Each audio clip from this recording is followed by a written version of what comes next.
Kaixo ikusle guztiok, gaur nik Itxasok eta Josuk zuei albiste berri bat emateko orea dugu. Gaur honetan, telebista digitalaren eta analogikoaren arteko desberdintasunei eta arazoei buruz hitz egingo dugu. Jakingo duzuenez, 2010ko apirilaren 3an igorpen analogiko guztiak bukatutzat emango dira, telebista digitalak derrigorrezko bihurtuko dira.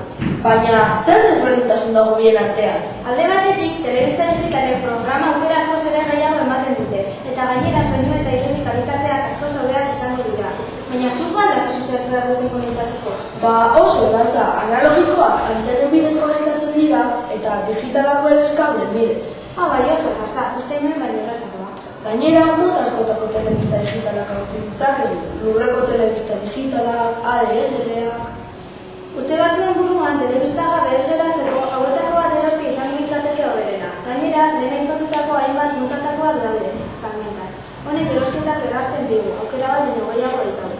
Orduan zuek izango banitz telebista berri erosiko nuke. Urte batzuetan telebista gabe gelditzeko. Aio eta mesez, zaren kasu esan dizuegunari. Hori, eta hurrengo arte. Agur!